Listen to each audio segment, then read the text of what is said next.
Hi. Now today is 10 weeks post-op. The last time I did one of these we were just coming up to 9 weeks post-op. So the 9th week was actually the most momentous week of all, and I think that another major corner was turned at that stage. Now I'll tell you what I did. So in week 8 I went to see the consultant. He told me to go and get my big girl panties on and hitch it up a notch. So I had been up until the 18th, I'd been on 100 degrees flexion with the physio for the last 2 weeks, and then they shut for Christmas and I haven't yet been back, and I don't go back until the 21st of January. I was getting a bit naffed off with this, and the surgeon told me that I needed to try harder. So I went to work and borrowed the spin bike because I still wasn't able to ride my own. Parked it on the porch of our house and rode it every single day. Yes, including Christmas Day. And when I started it off, I remember quite clearly the first one, 45 minutes, and my knee did not stop hurting for the whole 45 minutes. I almost gave up and got off. But he told me that I needed to persist longer than I had been doing. So I kept on pedaling until the knee stopped hurting. And this is what I did. This is what I still do each time I get on it. Now, within about 5 days of doing this, my knee had stopped hurting within 15 to 20 minutes of pedaling rather than 45. The difference so quickly was really quite amazing.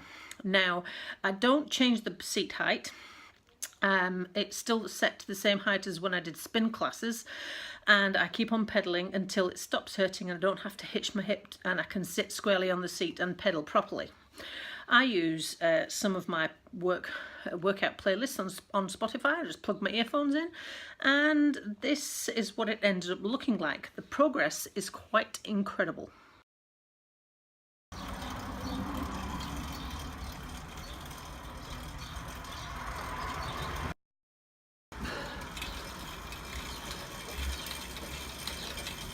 Within 8 to 10 days of doing this every single day, I had gained 15 degrees on range of motion. Now, I measured it and I got Markin to double check it to make sure that I was reading it correctly.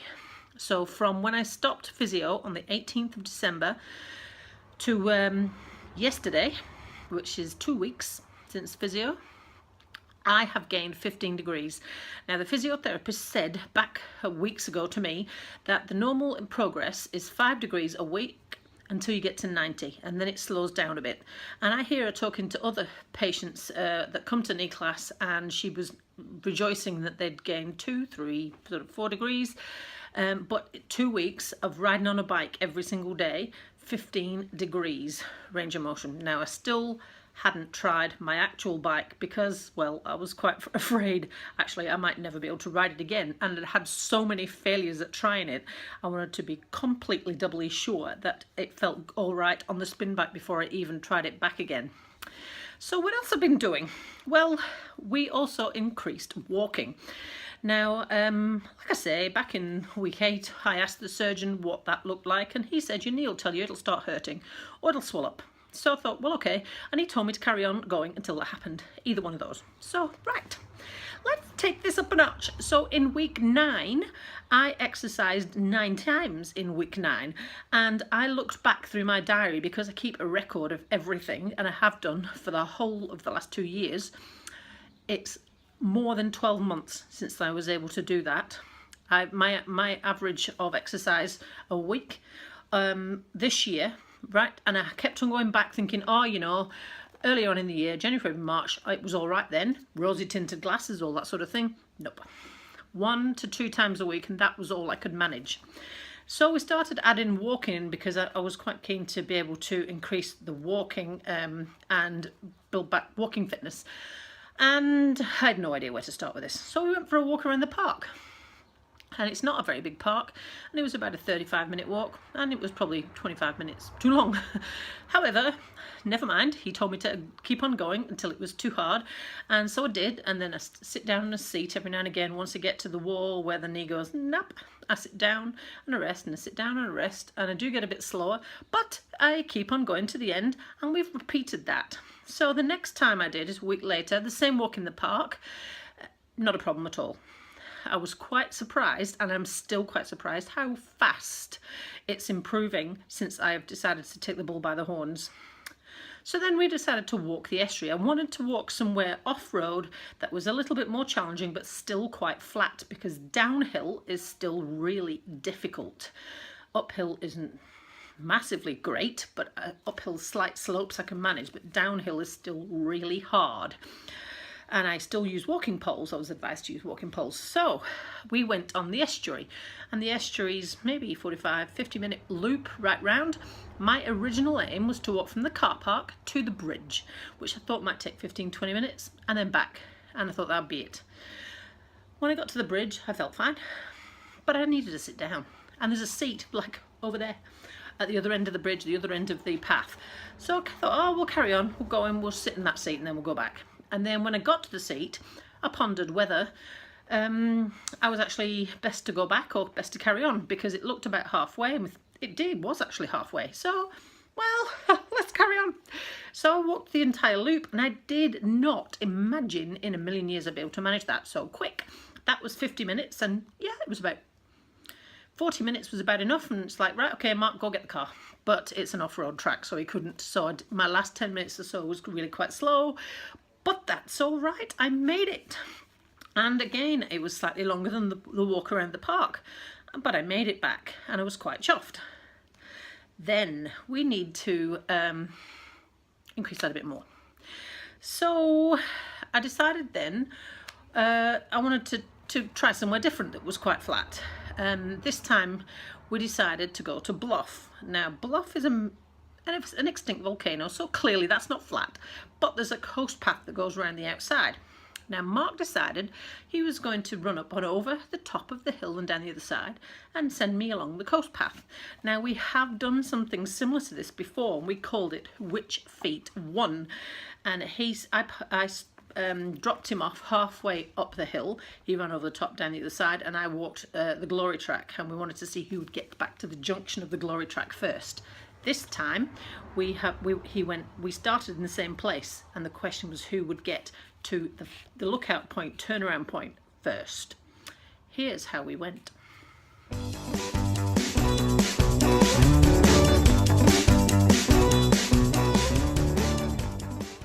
The race of Bluff Hill Take 2. So the last time we did this was before my knee replacement, and I dropped Mark on Gun Pit Road and then drove down here and did the glory track. Today and I beat him. Today he is going to go up the glory track, over the top of Bluff Hill, down the other side, and he thinks I'm going to make it all the way to the lookout point, which according to the sign says 30 minutes. The question is, 1, will I make it to the lookout point?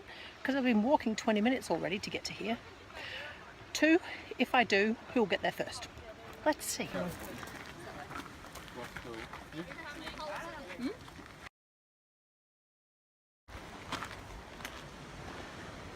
20-ish minutes since I left Mark, and I'm beginning to wish there was a seat on this path.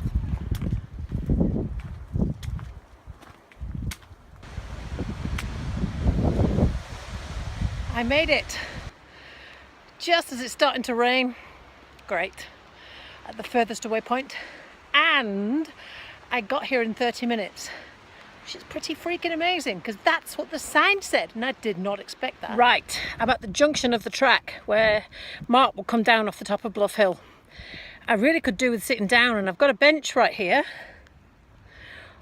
but I'm not sure how long I dare sit here because the rain has started, and I don't know if it's a passing shower or whether I need to make a run for the hills.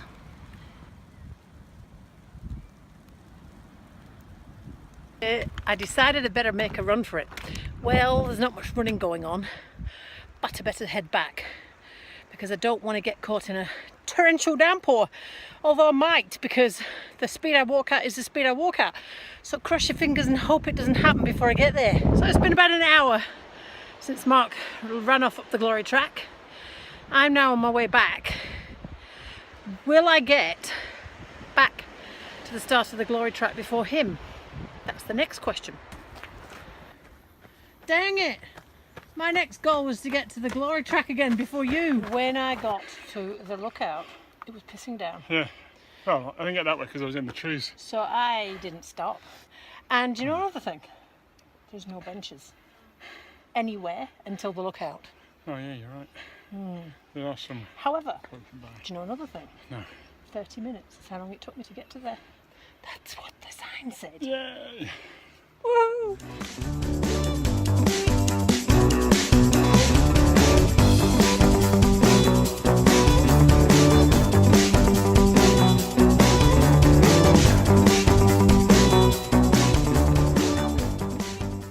So yes, I continue to be pretty freaking stoked because I made it all the way there. That was 50 minutes and back. It took me twice as long.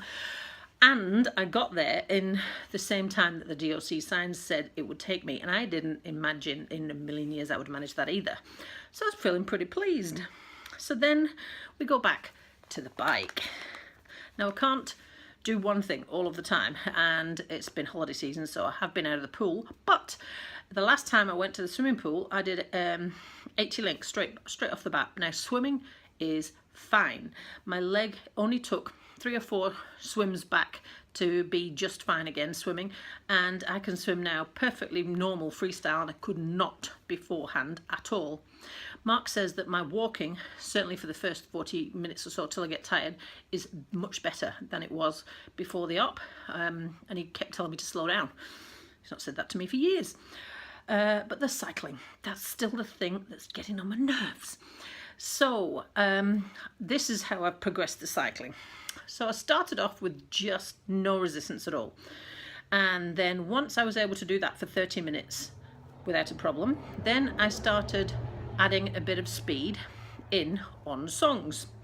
Now I keep calling him in, telling him to look at this, hey, look at this. And I got him to video one of these, and I thought this was speed. It's not. So Mel, we need to dial it up some more. So then I added on a bit of resistance, and songs that were slower, I would add resistance so that I was still working hard and my feet were going at the same pace. Then I found songs that had a suitable speed that I could double speed sprint, and I only made them 5 to 8 seconds long, and that was going quite well. Today I felt good at the end of all of that. Now today is the day after yesterday. Well, clearly it is. Yesterday I did an hour's bike and 2.5 hour walk. So I wasn't even sure whether I should get on the bike this morning, but it felt pretty good. The leg felt pretty good. So I thought, I wonder if the Cervelo will work. This is the thing that's really getting to me, and I have started to put clip shoes on the spin bike because I have got some clip shoes for spin bikes, and it's getting better, but I'm still not entirely sure how I will get off in a hurry. That's not yet been sorted. However, I can clip the foot in and out, which involves a twist of the leg, which I couldn't do beforehand. But will the Cervelo pedals go round? Watch this.